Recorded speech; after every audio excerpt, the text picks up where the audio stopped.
উগান্ডায় সামান্য একটা ম্যানহোলের ঢাকনা চুরি করার অপরাধে এক লোককে মৃত্যুদণ্ড দেয়া হলো। মৃত্যুদণ্ডের আগে তাকে জিজ্ঞেস করা হলো, তোমার শেষ ইচ্ছা কি? তখন সে বলল, আমার শেষ ইচ্ছা হলো আমি একটা বারের জন্য মহারাজের সাথে দেখা করতে চাই। তো সেই দেশের নিয়ম ছিল মৃত্যুদণ্ড প্রাপ্ত আসামিকে তার শেষ ইচ্ছা পূরণ করতে দিতে হবে। তো নিয়ম অনুযায়ী তাকে রাজ দরবারে রাজার সামনে হাজির করা হলো। তখন রাজা তাকে জিজ্ঞেস করলো, কি ব্যাপার, তুমি তোমার পরিবারের লোকজনদের সাথে দেখা না করে আমার সাথে দেখা করতে চাও কেন? তখন সে চোর বলে উঠল, মহারাজ, আমার কাছে এমন একটা মহামূল্যবান গাছের বীজ আছে, সেই বীজ থেকে একটা গাছ হবে, আর সেই গাছ একজন মানুষের সমস্ত ইচ্ছা পূরণ করতে পারবে।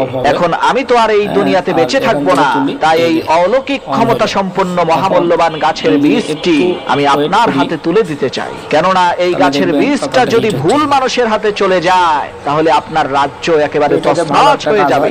চোরের এই কথা শুনে রাজামশাই বলে উঠল, মাশাআল্লাহ, এটা তো খুবই ভালো কথা, তো কোথায় সেই গাছের বীজটা, দাও আমাকে। তখন সেই চোর বলে উঠল, মহারাজ, এই গাছের বীজটা এমন একজন ব্যক্তিকে আজকে সূর্য ডোবার আগেই মাটিতে রোপণ করতে হবে যে ব্যক্তি জীবনে একটা পয়সাও চুরি করে নাই। যেহেতু আমি নিজে একজন চোর, তাই আমি যদি বীজটা রোপণ করি কোনো লাভ হবে না। আপনি বরঞ্চ অন্য কাউকে দিয়ে এই গাছের বীজটা যে কোনো মূল্যেই হোক সূর্য অস্ত যাওয়ার আগেই রোপণ করা, না হলে সেই বীজটার ক্ষমতা নষ্ট হয়ে যাবে।